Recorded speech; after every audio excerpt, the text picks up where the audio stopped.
欧洲各国现在是右派当道，你看这个极右的梅洛尼又出任了意大利的总理，上台后他会不会马上就翻脸要退出这“一带一路”协议，采取反华的政策呢？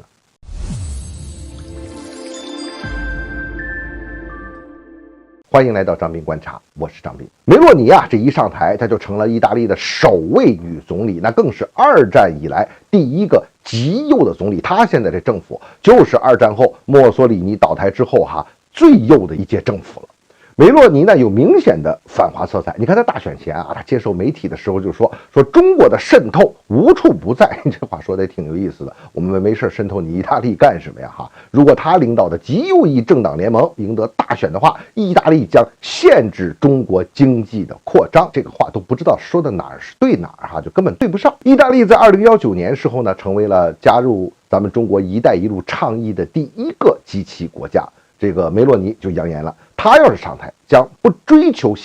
达成该协议，也就是说，我就不干这个事儿，我要退出去。梅洛尼的政治主张呢，他不仅反移民、反欧盟，同时呢也反华、反俄罗斯。在2018年的时候，他就呼吁抵制过北京奥运会，而且在西藏新疆这个台湾问题上，还有这个香港问题上是全面的反华。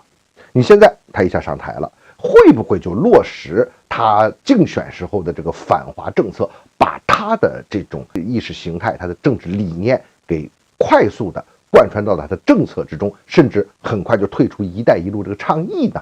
现在来看本届政府呢，他的施政纲领还不太明确，有可能会恶化和中国的关系，但是可能也没那么快。以现在欧洲的局势和意大利国内焦虑的国情来看，中意关系还不是他们主要的议题。这第一，咱们先说这个梅洛尼，他出身草根，极右的民族主义色彩，他受到支持的很重要原因都是一些那个家长里短的本国的那些社会问题。你比如说这个反移民问题呢，不能让外边的人来占我们意大利的便宜什么呀，还有什么医疗上学这个女性问题社会福利，反正都是这些事儿。其实并不太涉及太多的国际关系。换句话讲，梅洛尼呢，他并不是靠他这种极端的政治政策，真不是靠反华起家的。当然，反华是他竞选的一个策略这么一个条件而已。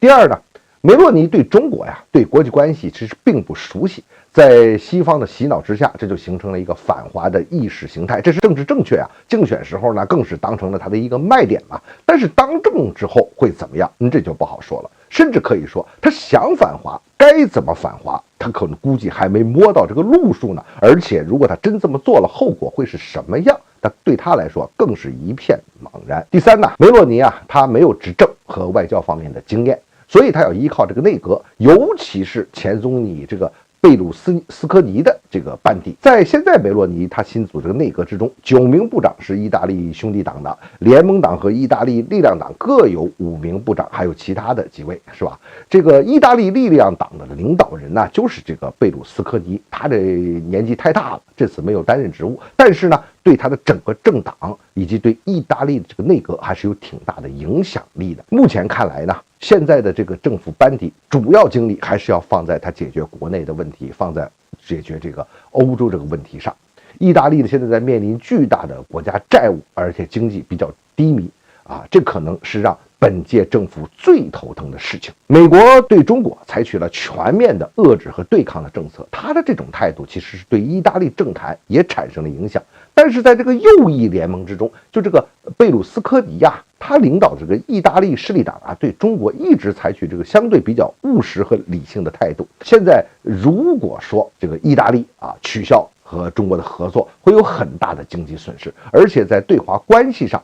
这个梅洛尼也未必有一个清晰的政策。意大利和欧洲其他国家能独立的、自主的处理好本国的这个事情这个就是很好的结果了。所以他们的这个领导人能把这个做好，那就是好领导人了。至于说那些你只会跟着美国攀附美国的会有什么结果，这大家也都看得到。那作为我们的态度呢，是相当的明确，保持我们自己的定力来处理和意大利的关系。中意呢是全面的战略伙伴，你愿意我们就共同的发展，你要是不愿意，那后果你就自己兜着就是了。梅洛尼呢是否能马上采取这种激进反华的政策还不好说。那反倒是，如果他不改变他现在的极端的这个调性，那他这个总理能干多长？这还是个问题呢。所以关于这个话题啊，有机会我们再好好的聊一聊。